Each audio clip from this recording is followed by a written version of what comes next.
తల్లిదండ్రులు అందరూ కూడా తప్పు చేస్తా ఉన్నారని చెప్పి మన నేటి దాత్రిలో అయితే ఈరోజు ఒక ఇంట్రో వచ్చింది. మరి దీనికి సంబంధించి వార్త కూడా త్వరలో రాబోతుంది. అసలు ఏంటిది ఒకసారి ఏందని మనం చూసేద్దాము.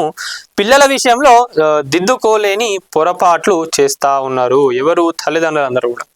ఎందుకంటే జనరేషన్లు మారుతున్న కొద్దిగా చేతులకు మన గ్యాడ్జెట్స్ వస్తూ ఉన్నాయి, ఫోన్లు వచ్చేస్తూ ఉన్నాయి. పిల్లలు ఏడుంటున్నారు, ఏం చేస్తున్నారు, వేటికి ఏ వ్యసనాలకు గురైతా ఉన్నారు ఏందనేది కూడా ఈరోజు పేరెంట్స్ ఎవరికి కూడా తెలియని స్టేజ్లో వాళ్ళందరూ కూడా ఉన్నారు. ఇక మావాడు బాగా చదవాలి, చదువు ఒక్కడే కావాలి, చదువు ఒక్కటి ఉంటే వాడు ఏమని చేస్తాడన్న రీతిలో పేరెంట్స్ ఉన్నారు. కానీ ఇప్పుడున్న సిచ్యువేషన్స్ కానివ్వండి, ఇప్పుడున్న జనరేషన్ అయితే అట్లా లేదు. ఒకసారి మీరు ఆలోచించండి. వాడిని హాస్టల్ వేసేస్తే వాడే చదువుకుంటాడులే అని చెప్పి అనుకుంటా ఉన్నారు. కానీ వాళ్ళు ఆడ పోయినాక ఏమవుతున్నది? దేనికో అలవాట్లు పడతా ఉన్నారు, తప్పుదారి పడతా ఉన్నారు. దీనిపైన పేరెంట్స్ కంపల్సరీ యాక్షన్ తీసుకోవాలి. ఎప్పటికైనా కూడా మీరు సీసీ కెమెరాల లెక్క వాళ్ళపైన ఎప్పుడు నిఘా పెట్టాల్సిందే, లేకపోతే కష్టం అవుతుంది. రేపటి తరాన్ని అస్తవ్యస్తం చేస్తున్నారు. ఆటల పట్ల తగ్గుతున్న మక్కువ, ఆటల మీద ఆసక్తి లేకుండా పోతుంది. చదువు తప్ప మరేమీ వద్దంటున్న తల్లిదండ్రులు కాలక్షేపణ కోసం మొబైల్ ఇస్తున్నారు. ఆన్లైన్ గేముల్లో పిల్లలు బిజీగా ఉంటున్నారు. మరి ఆన్లైన్ గేములలో చాలా మంది పైసలు ఓడగొట్టుకుంటా ఉన్నారు. దానికి ఏమైనా అలవాటు పడతా ఉన్నారు బాగా. మరి పేరెంట్స్ కూడా ఏం చెప్పకుండా చాలా జరుగుతూ ఉన్నాయి. మనం అప్పట్లో కూడా చూసాం.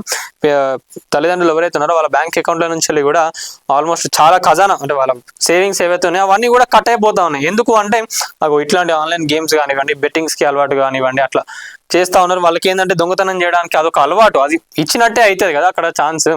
అదే అంటున్నాను, ఎందుకంటే నిఘాలో లేకపోతే ఘటనే అవుతుంది. రాత్రింబవళ్ళు ఆన్లైన్ గేమ్లు ఆడుతూ ఉన్నారు. శారీరక శ్రమ లేకుండా పిల్లలు పెరుగుతున్నారు.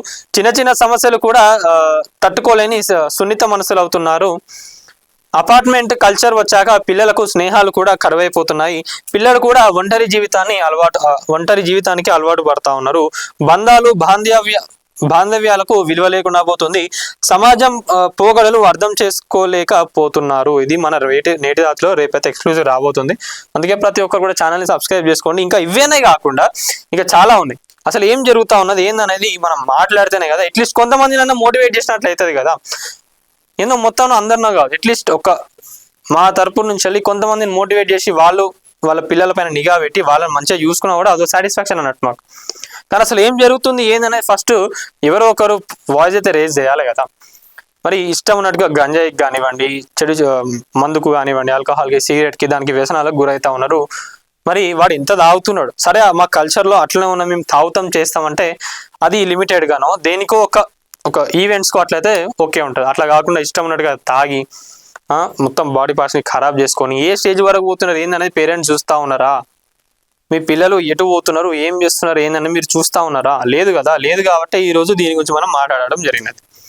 అందుకే ప్రతి ఒక్కరు కూడా వీడియో ఇస్తున్న వాళ్ళు ఎవరైతే ఉన్నారో మీకు ఏమనిపిస్తుందో దీనిపైన ఇంకా ఎట్లాంటి పాయింట్స్ గురించి మాట్లాడితే బాగుంటుందని మీరు అనుకుంటారో ఆ పాయింట్స్ని ప్రతి ఒక్కరు కూడా కామెంట్ రూపంలో తెలపండి. దానిపైన మళ్ళీ ఒక న్యూ ఎపిసోడ్ చేయడం జరుగుతుంది. ప్రతి ఒక్కరు కూడా వీడియో ఇస్తున్న వాళ్ళు ఎవరైతే ఉన్నారో ప్రతి ఒక్కరు వీడియోని లైక్ చేయండి, షేర్ చేయండి, కామెంట్ చేయండి, అట్లనే ఛానల్ని సబ్స్క్రైబ్ చేసుకోండి. Thank you.